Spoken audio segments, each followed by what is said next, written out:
नमस्कार दोस्तों, Indian haunted stories में आप सभी का एक बार फिर से स्वागत है। आज की कहानी जो है वो दिवाली की खौफनाक रात की कहानी है। इस कहानी को जानने के लिए मेरी वीडियो को लास्ट तक जरूर देखें और मेरे चैनल को सब्सक्राइब जरूर करें। दिवाली की वो खौफनाक रात जब लोग यह जानते हैं कि दिवाली जगमगाती रोशनी और लाइट का त्योहार है, पर जो ज्यादातर लोग हैं वो ये नहीं जानते कि दिवाली की रात अमावस्या की रात होती है और हर अमावस्या की रात काली शक्ति सबसे ज्यादा ताकतवर हो जाती है। लेकिन 19 साल का सुमित इस बात से अनजान था।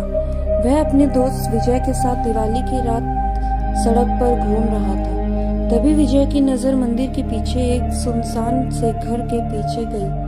वहाँ एक सुंदर लड़की खड़ी थी जो लाल साड़ी पहने दिया जला रही थी। विजय सुमित को लेकर उस घर के पास चला गया। जैसे ही दोनों वहां पहुंचे, उन्होंने देखा कि पूरा घर दियों से सजा हुआ था। उन्हें बालकनी में खड़ी वह सुंदर लड़की नजर आई। उसने फिर वही मन लुभाने वाली मुस्कान देखकर उन दोनों को अंदर बुलाने का इशारा किया।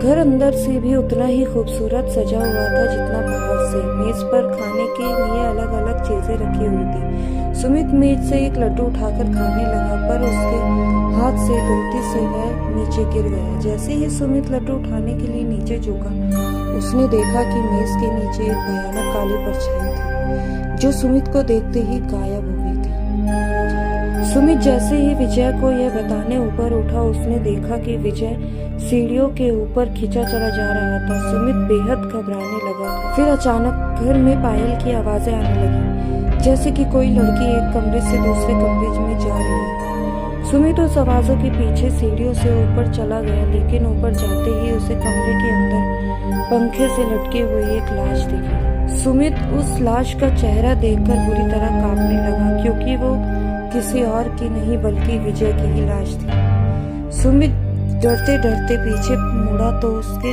ठीक सामने वही सुंदर लड़की खड़ी थी और उसे देखकर मुस्कुरा रही थी। इस बार सुमित को वह मुस्कान मन लुभाने वाली नहीं बल्कि बेहद डरावनी लग रही थी। अचानक घर की सारी लाइट्स बंद हो गई। वह घर धीरे धीरे एक खंडर में बदल गया। वह लड़की अब भी सुमित को देखकर मुस्कुरा रही थी। अचानक लाल साड़ी पहनी हुई उस लड़की के बाल सफेद और लंबे होने लगे और आंखें एकदम लाल पड़ गई और चेहरा एकदम डरावना हो गया था। सुमित उसे देखकर एकदम सुन्न पड़ गया था। वह लड़की हाथ में चाकू लिए सुमित की तरफ बढ़ रही थी। सुमित ने किसी तरह अपना होश संभाला और बिना कुछ सोचे सीधा घर से बाहर भागा, लेकिन वह लड़की अभी भी सुमित के पीछे पीछे आ रही थी। वह लड़की सुमित को मारने के लिए अपना हाथ उसकी तरफ बढ़ाया, लेकिन सुमित तब तक बाहर निकल गया था। उसने जल्दी से घर का दरवाजा बाहर से बंद कर लिया। वह लड़की उस दरवाजे को अंदर से बहुत तेज से ठोक रही थी, लेकिन अचानक ठोकने की आवाज बंद हो गई और फिर सुमित को उस लड़की की चीखने की आवाज सुनाई देने लगी, जैसे वह उस घर के अंदर कैद हो गई हो। सुमित वहां से जल्दी से निकला और अपने घर जाकर चुपचाप सो गया। अगली सुबह जब सुमित उठा तो उसकी माँ ने बताया कि उसका दोस्त विजय कल रात से लापता है।